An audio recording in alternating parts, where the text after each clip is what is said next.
Shalom saudara-saudara yang terkasih dalam Tuhan Yesus Kristus, selamat pagi. Renungan kita pada hari ini diambil dari Matius pasal yang ke-8 ayat 28 sampai 34.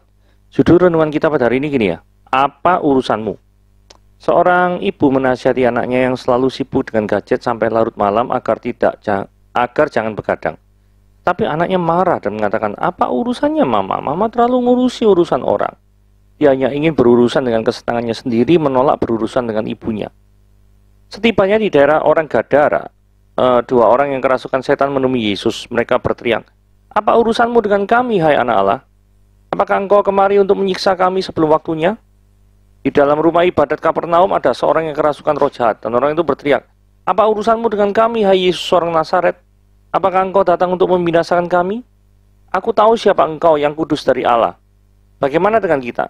Dalam surat Yakobus 2 ayat 19 tertulis, engkau percaya bahwa hanya ada satu Allah saja, itu baik. Tetapi setan-setan pun juga percaya akan hal itu dan gemetar. Yakobus mengatakan, kalau hanya percaya bahwa Allah itu ada, apa bedanya dengan setan? Setan mengenal Allah dan gemetar, tapi tidak mau berurusan dengan Tuhan. Karena mereka tidak mau menyembah dan menaatinya. Karena itu, selama hidup kita di dunia, kita harus berurusan dengan Tuhan secara benar. Bukan supaya diberkati secara jasmani dan dilepaskan dari kesulitan hidup untuk memuaskan kepentingan diri sendiri. Tetapi karena kita mengasihi Tuhan, bersedia mengubah karakter dan watak, ingin selalu melakukan kehendaknya dan menyenangkan hatinya, dan hidup hanya untuk kepentingan Tuhan. Hidup adalah kesempatan untuk berurusan dengan Tuhan secara benar, karena di akhir hidup kita harus berurusan dengan Tuhan di keabadian.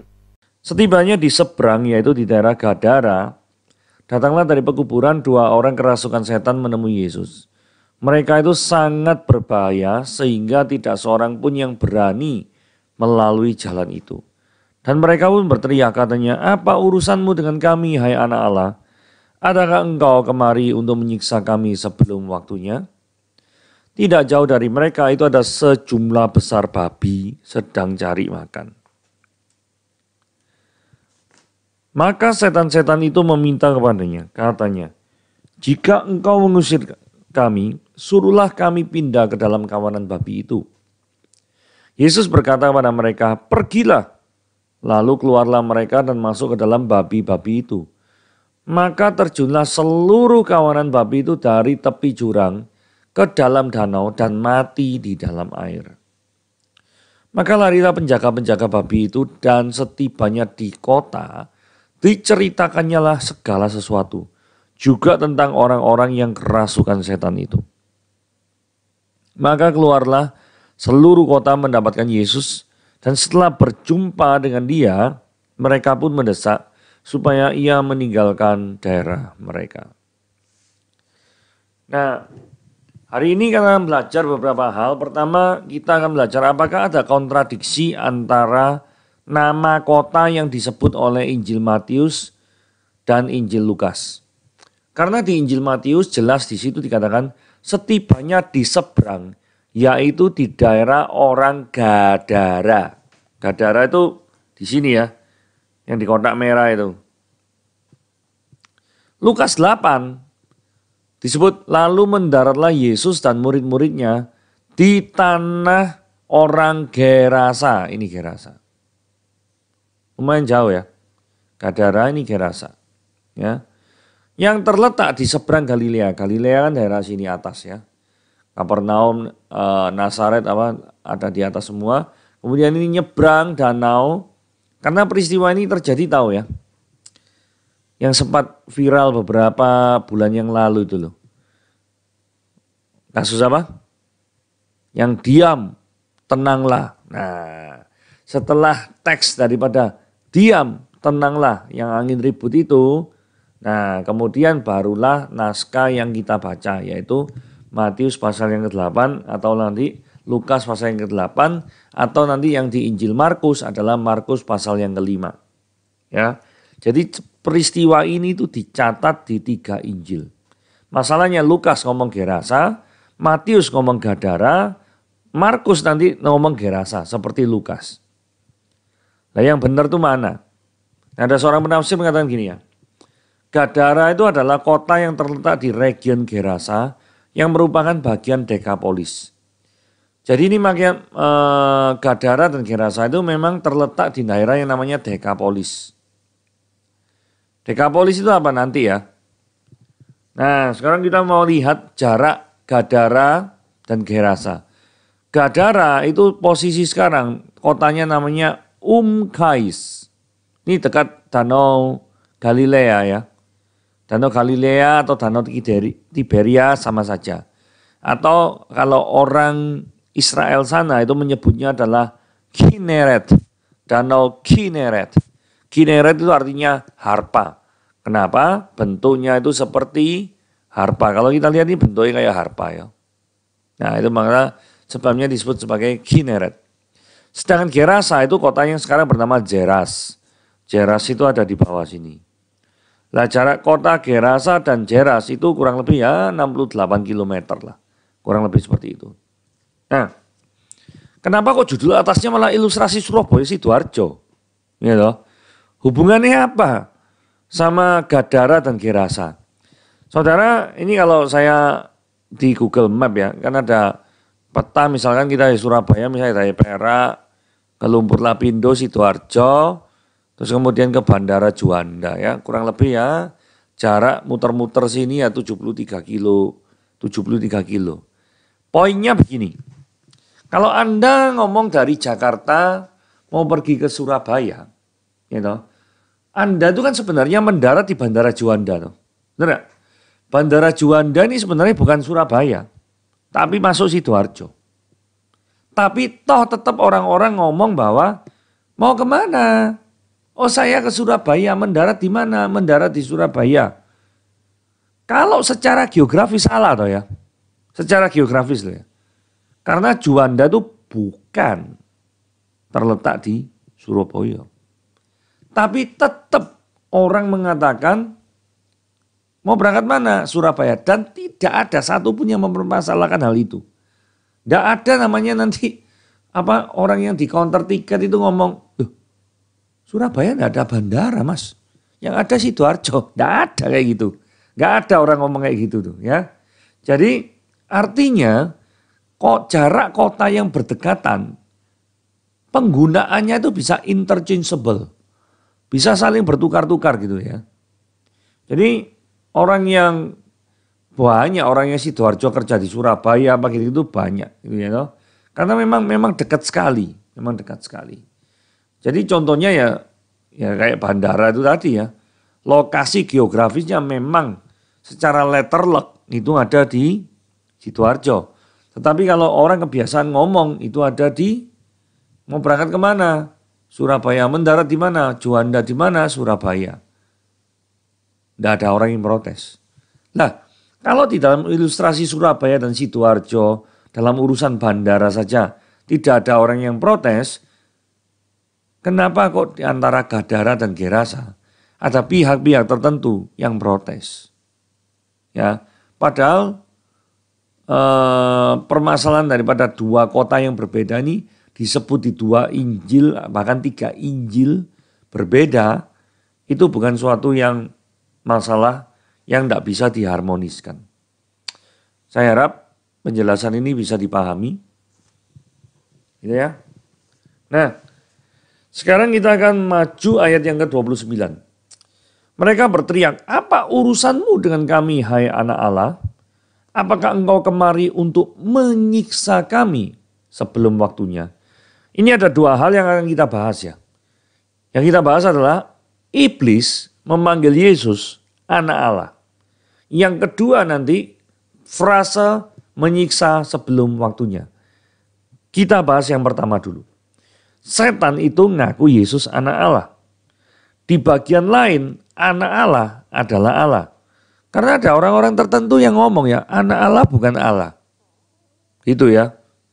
Alasannya biasa ngomongnya. Anak jenderal bukan. Bukan.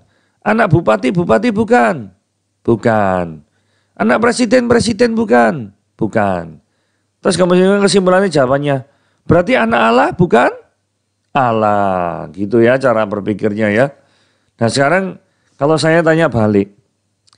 Anak kucing bukan? Kucing. Anak anjing bukan? Anjing. Anak gajah, gajah bukan? Gajah. Anak manusia, manusia bukan? Manusia. Kalau anak-anak? Allah, gitu ya. Nah, sekarang pertanyaannya gini, dari dua ilustrasi ini, kok kesimpulannya beda ya? Kalau mengikuti alur berpikir logika, kelihatannya dua-dua alternatif ini sama loh ya.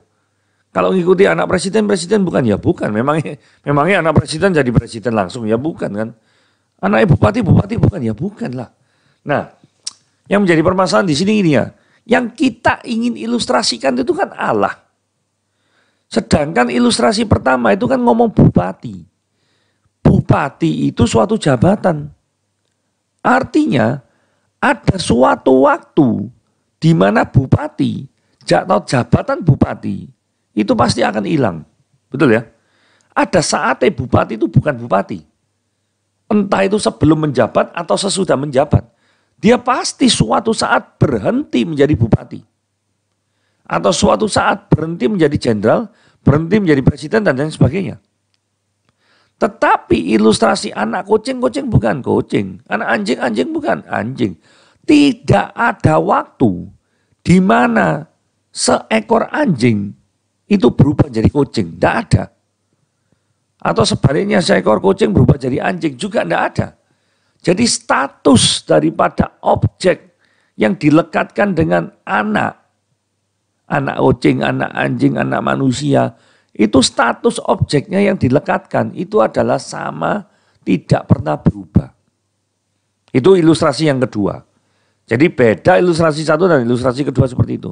Nah sekarang kita mikir, Allah itu suatu keberadaan yang ada saatnya dia itu tidak jadi Allah atau tetap terus menerus Allah. Kalau Anda menjawab, oh ya, kalau ada suatu waktu di mana Allah itu bukan Allah, yo Allah itu nggak kekal. Kalau nggak kekal ya namanya nggak mungkin Allah, karena sifat Allah adalah kekal. Lah, berarti jawaban yang benar adalah tidak ada suatu waktu di dalam dunia ini, baik sebelum atau sesudah kejadian bumi ini diciptakan, itu Allah bukan Allah. Selalu dia itu Allah. Tidak ada waktu di mana dia itu bukan Allah. Lah kalau demikian, saudara mikir, kira-kira ilustrasi satu atau ilustrasi dua yang cocok? Ilustrasi dua bukan? Yang tadi ngomong anak Allah, Allah bukan. Anak kucing-kucing bukan. Anak anjing-anjing bukan. Oke? Jadi saudara bisa memenangkan dalam tanda kutip adu tendangan penalti ini ya. Karena tadi permainannya kan kelihatannya ilustrasinya seri. Satu sama gitu ya. Nah ini saudara bisa menang adu penalti ya. Dengan cara argumentasi seperti itu. Nah kalau menggunakan dukungan Alkitab, ayat Alkitab ada. Jadi orang mungkin berpikir, lah itu kan logikamu. Nah kalau Alkitab gimana? Wah Alkitab ada. Jangan khawatir. Yohanes 5 ayat 18 ngomong gini. Sebab itu orang-orang Yahudi lebih berusaha lagi untuk membunuhnya. Bukan saja karena ia meniadakan hari Sabat. Tetapi juga karena ia, Yesus itu, mengatakan Allah adalah Bapaknya. Berarti dia anaknya toh ya. Dan dengan demikian, ini yang perhatikan baik-baik ya. Menyamakan dirinya dengan Allah. Jadi dalam Yohanes 5 ayat 18. Status kedudukan anak Allah. Itu sama, menyamakan diri, sama, setara dengan Bapa. Jadi bukan di bawah. Jelas, Yohanes 5 ayat 18. Ini adalah salah satu bukti Yesus adalah Allah. Yakobus ayat 2 sampai 9. Pasal 2 ayat 19. Engkau percaya bahwa hanya satu Allah saja, itu baik. Tetapi setan-setan pun juga percaya akan hal itu dan mereka gemetar. Jadi permasalahan kasus yang mau diangkat daripada poin pertama ini adalah gini loh. Setan saja itu percaya Yesus itu anak Allah. Ya. Setan loh. Yang adalah musuh daripada Allah. Itu percaya Yesus itu anak Allah. Lah kok ada orang yang tidak percaya Yesus itu Allah itu gimana tuh ya? Wong setan aja percaya kok. Berarti itu yang pertama. Terus kedua, kalau iman seorang Kristen itu hanya sampai percaya kepada Allah, tapi tidak berbuat lebih dalam pengertian mau mengikut dia, mau melayani dia, mau mengasihi dia lebih lagi, maka sorry to say, imanmu sama dengan setan. Yang cuma percaya saja, tetapi tidak mau melakukan. Oke? Nah, hal yang berikutnya adalah, saya akan janjikan di ayat 29 ini ada dua topik, yaitu menyiksa atau disiksa. Ya, jadi dikatakan di sini gini, iblis itu menyiksa atau disiksa ya di neraka. Ayat 29, Matius pasal 8 ayat 29 jelas mengatakan, adakah engkau kemari untuk menyiksa kami? Jadi iblisnya disiksa ya, sebelum waktunya. Wahyu 20 ayat 10 dikatakan gini, mereka, iblis itu ya, disiksa siang malam sampai selama-lamanya. Masalahnya pemikiran zaman sekarang itu kebalik seperti gambar di bawah. Yang mengatakan bahwa iblis itu menyiksa manusia di neraka. Saudara, ini adalah suatu yang kebalik ya. Suatu yang kebalik sekali pandangannya, iblis itu menyiksa di neraka, itu kebalik. Karena iblis itu disiksa. Dan mengetahui fakta ini apa kaitannya? Ya kaitannya gampang aja gini loh ya. Ada orang sih ngomong misalkan, oh saya sedang dibawa ke neraka. Terus saya melihat iblisnya menyiksa daripada orang-orang. Saudara, kalau ada penglihatan, selama penglihatan itu tidak sesuai dengan firman Tuhan, maka kita berhak dan menurut saya dan harus meragukan daripada penglihatan itu. Karena apa yang dilihat oleh seseorang itu sudah seharusnya, kalau penglihatan itu dari Tuhan, tidak mungkin bertentangan dengan firman Tuhan. Tapi kalau penglihatannya itu bertentangan dengan firman Tuhan, ya firman Tuhan ini yang benar, penglihatannya yang salah. Ya mungkin penglihatannya dari iblis mungkin. Oke, kita bisa lanjut ke slide yang berikutnya. Nah ini ayat 30, tidak jauh dari mereka ada sejumlah besar babi. Terus setan-setan meminta, jika kau mengusir kami, suruhlah kami pindah babi. Nah ini gini ya, daerah Israel kok ada babi apa ya? Nah, kita perlu belajar geografis ya. Tadi di slide yang sebelumnya kan belajar geografis. Nah ini kita belajar geografis. Jadi ini tuh daerah Dekapolis. Dekapolis itu merupakan daerah yang dihuni oleh orang yang tidak percaya Tuhan. Ya, kalau kita lihat gini ya, daerah Dekapolis. Deka itu artinya 10, polis kota ya. Jadi Dekapolis adalah 10 kota.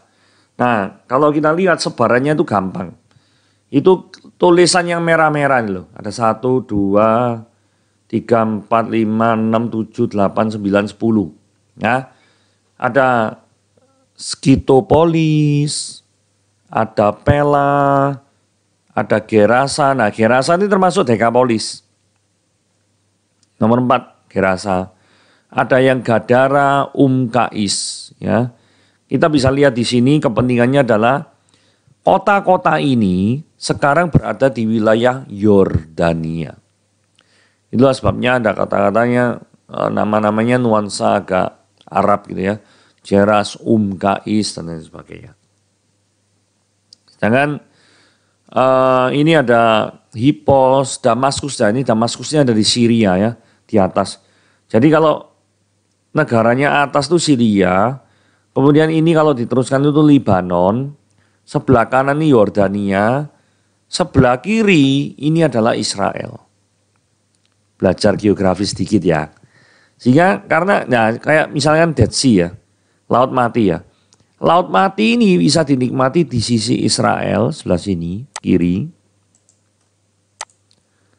Sedangkan yang sisi sebelah kanan itu adalah sudah masuk Yordania. Jadi menikmati Laut Mati itu bisa berada dua sisi. Satu di Yordania, satu di Israel. Ya, ini adalah nama 10 kota Dekapolis.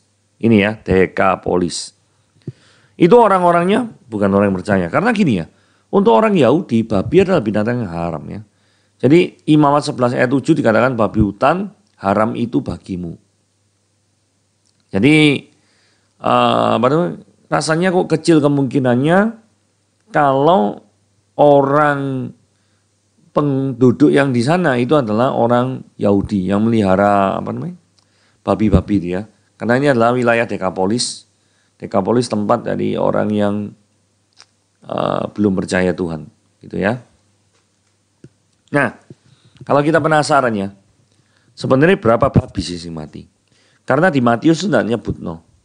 Matius itu menyebutkan cuma Yesus itu mengizinkan si setan-setan ini masuk ke dalam babi-babi itu. Terus itu ke tepi jurang danau mati dalam air. Ya.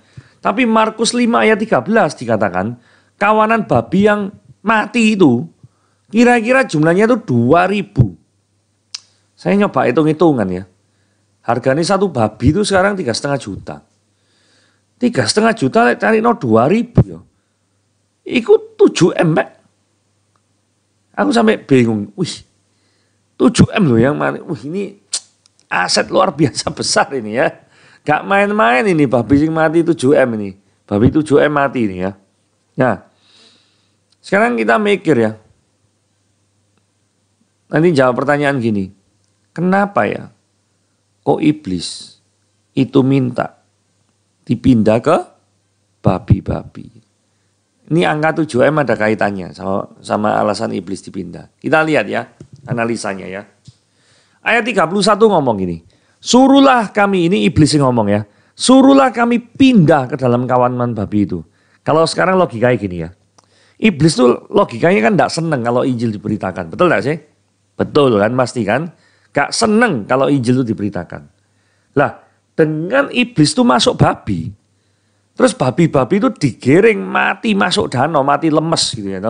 Sini dikatakan ini. Tepi jurang dalam danau mati lemas. Mati lemes babi ini. Ya.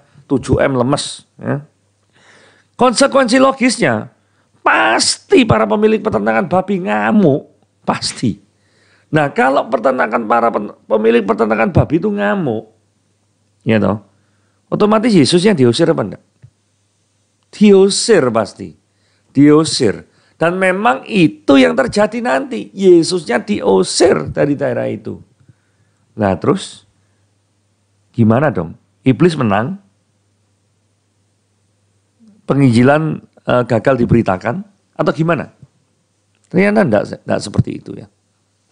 Terus hal yang berikutnya begini. Izin masuki babi itu menunjukkan bahwa penghakiman terakhir itu memang belum terjadi.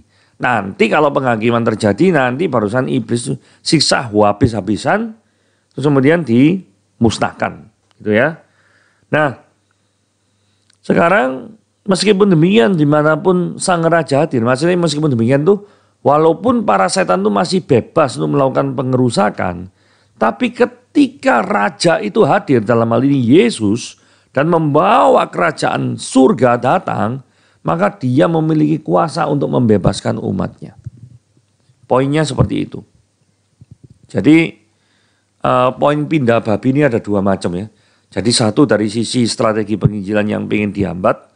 Yang kedua itu untuk menunjukkan bahwa memang penghakiman akhirnya itu si iblis ini belum waktunya.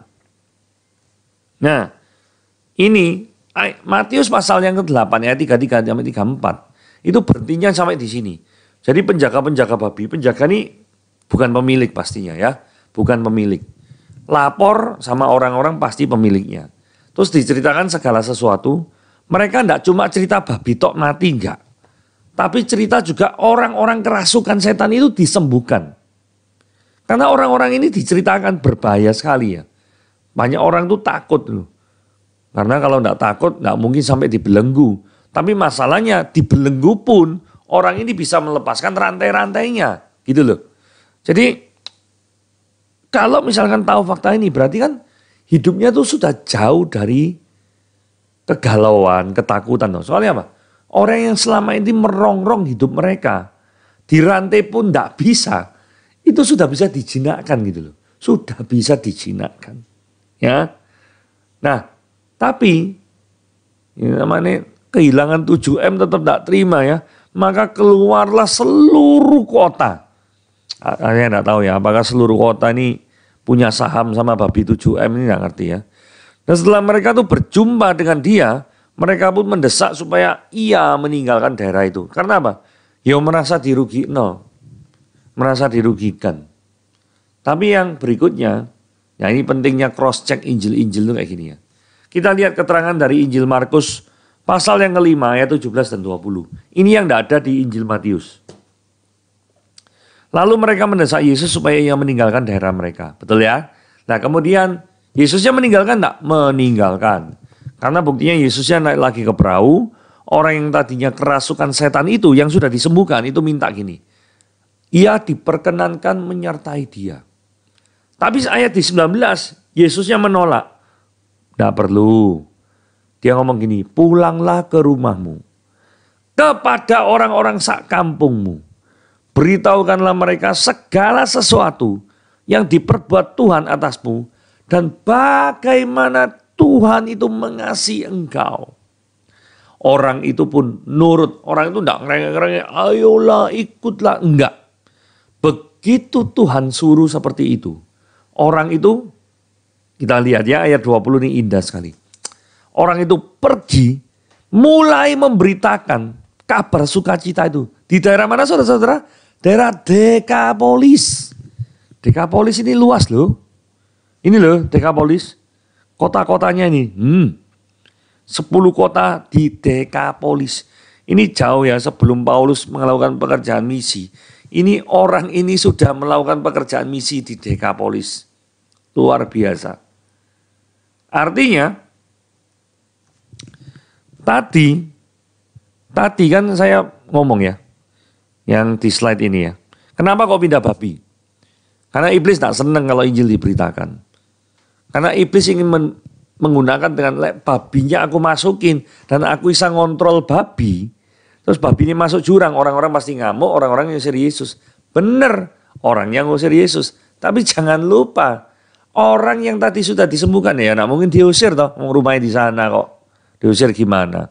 Waktu teman-temannya dia sendiri juga pasal mulanya, sebelum kerasukan. Nah, orang ini yang dipakai oleh Tuhan untuk tetap memberitakan Injil. Ya. Dan respons daripada orang-orang yang mendengar cerita daripada orang ini itu adalah mereka semua jadi heran. Luar biasa ya. Jadi saudara tahu toh tujuannya masuk babi itu apa, iblis itu. Memang iblis ini kurang ajar ya. Sengaja untuk membuat apa ya istilahnya ya. Buat rame orang, buat huru-hara gaduh supaya orang itu menjauh daripada Tuhan. Itu yang dilakukan iblis. Tapi Tuhan juga tidak kalah pintar strateginya. Dia melarang orang itu mengikutnya dengan tujuan supaya apa? Orang itu tetap bisa mengabarkan Injil. Saudara, cerita hari ini indah sekali. Apapun yang iblis ingin lakukan mungkin dalam hidup saudara. Dan kelihatannya strateginya itu berhasil. Kelihatannya berhasil, sukses gitu ya. Kelihatannya. Tapi sesungguhnya rancangan Tuhan lebih dahsyat. Saudara mau percaya hal itu?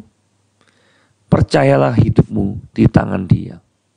Maka engkau akan menikmati peristiwa-peristiwa yang luar biasa yang Tuhan kerjakan di dalam hidupmu. Itulah renungan kita pada hari ini. Tuhan Yesus memberkati.